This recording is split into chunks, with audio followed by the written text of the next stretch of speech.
Se oli pitkällisen pohdinnan tulos. Aika monia vaihtoehtoja oli ja katsottiin, että tässä meillä on paras ratkaisu.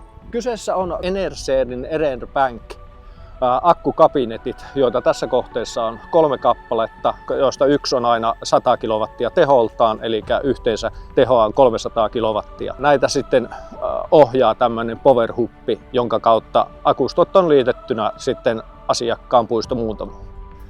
Reservimarkkinat on miten sen sanoisi, valtakunnan sähköverkon tämmöinen tasausventtiili, eli sillä tasataan sähkön tuotanto ja kulutus joka hetkelle vastaamaan kulloistakin tarvetta ja tilannetta.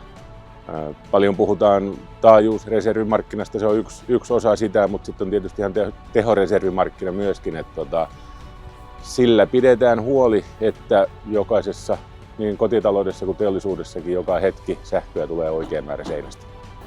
Hyvät kokemukset, että eilen aloitettiin asentamaan ja tänään on nyt toinen työpäivä, asennuspäivä takana ja enää vaan on tehtaan kanssa käyttöönotto.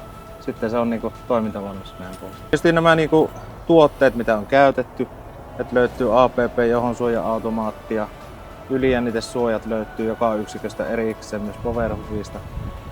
Sitten kaikki kaapeloinnin päätteet on tehty niinku tosi asiallisesti, merkkaukset on tosi hyvät, maadotukset on tosi hyvät. Työnjälki on tosiaan erinomainen tässä.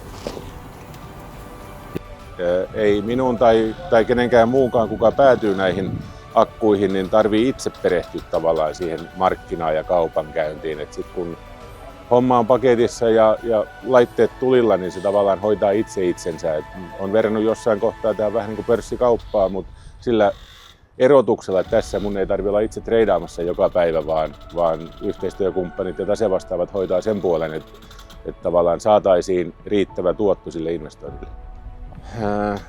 Aina on haasteita, mutta aina on mahdollisuuksia. Eli kyllähän tässä niin kuin koko ajan tämä reservimarkkinakin tietyllä tavalla monimutkaistuu tai tulee jopa uusia markkinatuotteita. Samaan aikaan ehkä osa perinteisistä markkinatuotteista menettää vähän arvoaan tai niiden ansainta on vähän laskenut, mutta kyllähän se niin kuin pitkässä juoksussa tasoittaa markkinat itse itsensä. Et tässäkin pätee tavallaan kysynnän ja tarjonnan laki. Eli kyllä mä näen tämän toimialan tai tämän toiminnan jatkossakin järkevänä ja kannattavana se, että millaisiin laskelmiin pohjataan ja mikä on se tavallaan tuotto-odotus, niin sitä on vaikea absoluuttisesti sanoa, mutta aika näyttää. Joustoa voi käyttää niin sanotusti sisäisessä kysyntäjoustossa. Eli jos yöllä on sähkön hinta edullisempaa, niin ladataan se akku yöllä ja sitä käytetään päiväsaikaan. Tai toinen vaihtoehto on se, että jos sulla on herkkiä laitteita sun kiinteistössä, niin sä voit käyttää sitä akustoa upsina. Eli yritetään mahdollisimman paljon eliminoida niitä lyhyitä sähkökatkoja ja niin edelleen. Kumppanina tässä akkutoimituksissa meillä on Enerser. Enerser käyttää Pydin akkukennoja ja akkukennothan valmistetaan samalla tuotantolinjalla, mistä tulee Pydin akut. Ja Pydihan on maailman suurin sähköautojen valmistaja sekä akkuvalmistaja. No kaikkein helpoin sille asiakkaalle olla yhteyksissä meihin ja lähdetään yhdessä selvittämään sitä, minkälainen ratkaisu olisi kyseiselle asiakkaalle mahdollinen.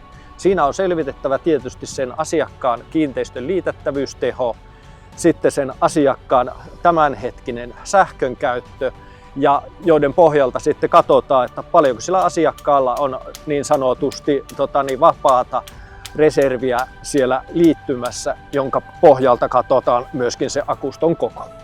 Kyllähän se näkyy, että tänä päivänä tavallaan niin meidän alalla kuin muuallakin, niin kyllähän se raha on kohtuu tiukassa ja tämä on ehkä yksi tapa tämäkin tekniikka muiden osalla hajauttaa sitä pakettia. Tämä ei ole missään nimessä meidän ydinliiketoimintaa. Ydinliiketoiminta on edelleen vihannesten viljely, mutta tällä me saadaan ehkä hajautettua vähän sitä riskiä ja saadaan myöskin sivutulonlähteitä ja sivuvirtoja tähän meidän bisnekseen.